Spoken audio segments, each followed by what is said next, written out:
রাসূল পাক সাল্লাল্লাহু আলাইহি ওয়াসাল্লাম হাদিসে পাকের মধ্যে ইরশাদ করছেন, যখন তোমাদেরকে সালাম দেওয়া হবে তোমরা সালামের উত্তর দিবে এবং সালামের উত্তরটা যতটুক শব্দ বলা হয়েছে তার থেকে একটু বেশি দিবে। যদি না পারো যেইটুকু বলা হয়েছে ততটুকুই বলো। তাহলে আমরা স্বভাবতই সালামের জবাবের বিপরীতে ওয়া আলাইকুমুস সালাম বলে থাকি। সালাম দিলে 90টা নেকি, জবাব দিলে 10টা। সালামের মধ্যে দিলে দেওয়া সুন্নত, যখন সালাম দেওয়া হয়ে যাবে তখন উত্তর দেওয়া কি ওয়াজিব। তো আমি আবারও আমার অন্তরস্থল থেকে আপনাদের সকলের প্রতি মোবারকবাদ, আবারও সালাম দিচ্ছি। সকলে সুন্দরভাবে অন্তরের গভীর থেকে সালামের জবাবটি দিবেন। আসসালামু আলাইকুম ওয়া রাহমাতুল্লাহি ওয়া বারাকাতুহু। ওয়া আলাইকুম আসসালাম ওয়া রাহমাতুল্লাহি ওয়া বারাকাতুহু। আলহামদুলিল্লাহ আলহামদুলিল্লাহি রাব্বিল আলামিন ওয়াল আকিবাতু লিল মুত্তাকিন। আসসালাতু ওয়াসসালামু আলা মান কানা নাবিয়্যাও ওয়া আদামু বাইনাল মাই ওয়াত-তিন। সাইয়্যিদিনা ওয়া নাবিয়্যিনা ওয়া শাফিয়্যিনা ওয়া মাওলানা মুহাম্মদ ওয়া আলা আলিহি ওয়া আসহাবিহি ওয়া বারিক ওয়া সাল্লাম। আম্মা বা'দ, ফাআউযু বিল্লাহি মিনাশ শাইতানির রাজীম। বিসমিল্লাহির রহমানির রহিম। ইহদিনাস সিরাতাল মুস্তাকিম সিরাতাল লাযীনা আন'আমতা আলাইহিম গায়রিল মাগদুবি আলাইহিম ওয়ালাদ-দাল্লিন। ইন্নাল্লাহা ওয়া মালাইকাতাহু ইউসাল্লুনা আলান নাবী ইয়া আইয়ুহাল্লাযীনা আমানু সাল্লু আলাইহি ওয়া সাল্লিমু তাসলিমা। আল্লাহুম্মা সাইয়্যিদিনা মাওলানা মুহাম্মদ ওয়া আলা সাইয়্যিদিনা মাওলানা। तेरे नस्ले पाक में है बच्चा बच्चा नूर का, तू है आईने नूर तेरा सब घराना नूर का। अल्लाहुम्मा सैय्यिदिना मौलाना मुहम्मद वाला सैय्यिदिना मौलाना। अल्लाहुम्मा सल्लि व सल्लिम व बारिक अलैहि। উপস্থিত আজকে এই সুন্নি মহাসম্মেলনে সভাপতি হাজী মোহাম্মদ আব্দুর রশিদ রেজভী সাহেব এবং উপস্থিত সহসভাপতি জনাব রোশন মিয়া, বিশেষ করে আজকে জিনাকে কেন্দ্র করে যার স্মরণে এই মাহফিলের আয়োজন করা হয়েছে শেরে গাজী শেরে মিল্লাত মুজাদ্দিদে জামান শেরে গাজী আকবর আলী রেজভী রাদিয়াল্লাহু তাআলা আনহুর স্মরণে এবং জিনার শুভ আগমনে আজকের এই মাহফিলের আয়োজন করা হয়েছে আশিকে রসুল মাশুকে আলাহি পীরে তরিকত হজরতুল আল্লাম হজরত মাওলানা মুফতি তৌহিদুর রহমান রিজভী সুন্নি আল কাদরি সাহেব।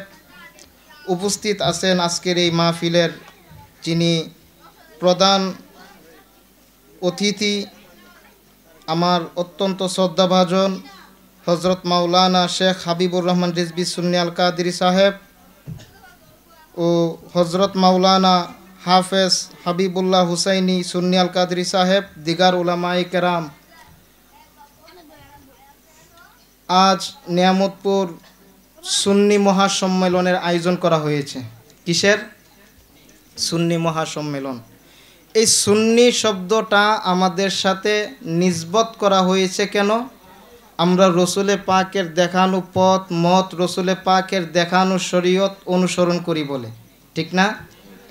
রসুলে পাকের উপরে আমাদের পূর্ণ আস্থা, রসুলে পাকের প্রতি আমাদের ভালোবাসা এবং যে ভালোবাসাটা সাহাবায়ে কেরাম রসুলে পাকের প্রতি প্রদর্শন করেছেন, সেই ভালোবাসাটা, সেই নিদর্শনটা, সেই পদ্ধতিটা আমরা অনুসরণ করি বলে, রসুলে পাকের সুন্নত অনুসরণ করি বলে আজকে আমাদেরকে সুন্নি বলা হয়। তো সুন্নি যেহেতু আমরা হইছি, আমাদের কিছু কাজও আছে। আমাদের কি আছে? কাজ আছে, যে কাজগুলো আমাদের করা উচিত। আকায়ে মাওলা তাজদারে মদিনা হুজুরপুর নূর মোহাম্মদ মুস্তফা আহমদ মুজতবা সাল্লাল্লাহু আলাইহি ওয়াসাল্লাম উম্মতদেরকে সুসংবাদ দিচ্ছেন যে হে আমার উম্মত, তোমরা সময় পাবা কম। তোমরা সময় কি? আপনি যদি দেখেন আদম আলাইহিস সালাম থেকে শুরু করে ঈসা রহুল্লাহ পর্যন্ত এক একজন নবীর উম্মত এবং এক একজন নবী 1000 বছর উপরে বেঁচে গেছেন। 1000 বছর উপর কি দুনিয়ার জিন্দিগিতে ছিলেন এবং শতের মতো জিন্দিগি করছেন। ওরা 100 বছর 200 বছর 300 বছর এইভাবে কি করছেন? জিন্দিগি করছেন এবং সেই অনুযায়ী ওনারা আমলও বেশি করছেন। আমল কি? বেশি করছেন। কিন্তু রসুলে পাক হাদিসে পাকের মধ্যে বলতেছেন হে উম্মত, তোমার সময় থাকবে কম, তোমার সময় থাকবে। এটার উজ্জ্বল দৃষ্টান্ত হলো আকায়ে পাক সাল্লাল্লাহু আলাইহি সাল্লাম। হুজুর পাক সাল্লাল্লাহু আলাইহি সাল্লাম 63 বছর জিন্দিগিতে আমাদের থেকে কি হয়েছেন? আমাদের দৃষ্টির আড়াল হয়েছেন। হুজুর পাক সাল্লাল্লাহু আলাইহি সাল্লাম মদিনা তৈয়্যিবার মধ্যে আমাদের চক্ষুর আড়াল হয়েছেন। তো এটার দ্বারা বোঝা যায় উম্মতে মুহাম্মদী হাতে সময় কম। তাইলে আমাদেরকে জান্নাতে যাইতে হবে না? জান্নাত কি আমাদের জন্যই তো, সুন্নিদের জন্যই তো জান্নাত। তাহলে আমাদেরকে জান্নাতে যাইতে হবে। তাহলে আমাদেরকে যদি জান্নাতে যাইতে হয় তাহলে অবশ্যই আমাদেরকে ভালো আমল করতে হবে এবং ওই আমল করতে হবে যেই আমলটা ওই যে পূর্ববর্তী নবীগণ তারা যেভাবে করছে বা ওই নবীগণের উম্মতগণ যেভাবে আমল করতে পারছে, যে বয়স পাইছে, যে আমল করছে, সেই আমলের বয়স তো আমরা পাবো না, কিন্তু আমাদেরকে ওই আমল করতে হবে যেই আমলের দ্বারা আমরা সেই আমলের সমপরিমাণ সওয়াব পাই, ঠিক না? তো রসুলে পাক সাল্লাল্লাহু আলাইহি ওয়াসাল্লাম হাদিসে পাকের মধ্যে ইরশাদ করতেছেন আমার উম্মত, তোমাদের সময় কম, তোমাদেরকে আমল করতে হবে, তোমাদেরকে আমল করতে হবে। আমি তোমাদেরকে জান্নাতের সুসংবাদ দিচ্ছি। কিসের সুসংবাদ? উচ্চস্বরে বলেন না সুবহানাল্লাহ। জান্নাতের সুসংবাদ দিচ্ছি। আমি সুর দিয়ে ওয়াজ করতে জানি না, আপনারা আমাকে সাহায্য করবেন কথার মাধ্যমে, আমিও কথা বলবো, তাহলে কিছু বের হবে। তাহলে কি হবে? কিছু বের হবে। আপনারা যদি আমাকে উৎসাহ না দেন, আমি যদি লাগাতার কথা বলেই যাই, তাহলে এক পর্যায়ে আমি কথা বলতে বলতে আমার অনেক সময় কথার যে একটা আছে ওইটা কমে যাবে, ঠিক না? আপনারা যখন আমার সাথে কথা বলবেন তখন আমার কাছে ভালো লাগবে, তখন আমার কাছে আমি আরও অনেক জিনিস বলতে কি করব? স্বাচ্ছন্দ্য বোধ করব। তো রসুলে পাক উম্মতদেরকে জান্নাতের সুসংবাদ দিচ্ছে। বলতেছেন রসুলে পাক সাল্লাল্লাহু আলাইহি সাল্লাম ইরশাদ করছেন ইজা মারারতুম বিরিয়াজিল জান্নাহ, হে আমার উম্মত, তোমরা যখন জান্নাতের পাশ দিয়ে অতিক্রম করবে, তোমরা যখন জান্নাতের পাশ দিয়ে অতিক্রম করবে ফারতাউ, তোমরা তার থেকে নাজ নিয়ামত অন্বেষণ করো, নাজ নিয়ামত অন্বেষণ করো। আমাদেরকে জান্নাতের সুসংবাদ দিয়ে দিছে যে তোমরা যখন জান্নাতের পাশ দিয়ে অতিক্রম করবে। আচ্ছা আপনারা বলুন তো, জান্নাত কি দুনিয়াতে আছে? আছে আছে, আপনারা জানেন তাহলে? হ্যাঁ, জান্নাত এই দুনিয়ার মধ্যে আছে। জান্নাতুল বাকি, জান্নাতুল মুআল্লা, জান্নাতুল মুআল্লা, জান্নাতুম মির রিয়াজিল জান্নাহ। রাসূলে পাক সাল্লাল্লাহু আলাইহি সাল্লামের ঘর মুবারক হইতে হুজুরে পাক সাল্লাল্লাহু আলাইহি সাল্লামের যে মিম্বার মুবারক আছে, সেই মিম্বার মুবারক পর্যন্ত যে জায়গাটা আছে সেইটাকে জান্নাতুম মির রিয়াজুল জান্নাহ বলা হয়। উচ্চস্বরে বলেন না সুবহানাল্লাহ। এছাড়াও আমরা বাঙালি যারা আছি, আমাদের জন্য কি এখন কোনো জান্নাতের কোনো সাইট আছে? আমরা কি বলতে পারবো যে জান্নাতের জায়গা? বলতে পারবো? আমাদের ওইটা বলার মতো কোনো সুযোগ নাই, কিন্তু আজকে আছে। কিন্তু আজকে রাসূলে পাক সাল্লাল্লাহু আলাইহি সাল্লাম ইরশাদ করছেন, ইজা মারারতুম বির রিয়াজিল জান্নাহ, যখন তোমরা জান্নাতের পাশ দিয়ে অতিক্রম করবে, ফারতাউ, তোমরা কি করো? তার থেকে নাজ নিয়ামত গ্রহণ করো, তার থেকে নাজ নিয়ামত গ্রহণ করো। এখন আমরা আরজ করলাম, সাহাবায়ে কেরামরা রাসূলে পাকের নিকট আরজ করলো, ইয়া রাসূলুল্লাহ, জান্নাত কোথায়? আমরা কোথায় জান্নাত পাবো? তখন রাসূলে পাক সাল্লাল্লাহু আলাইহি ওয়াসাল্লাম বলতেছেন,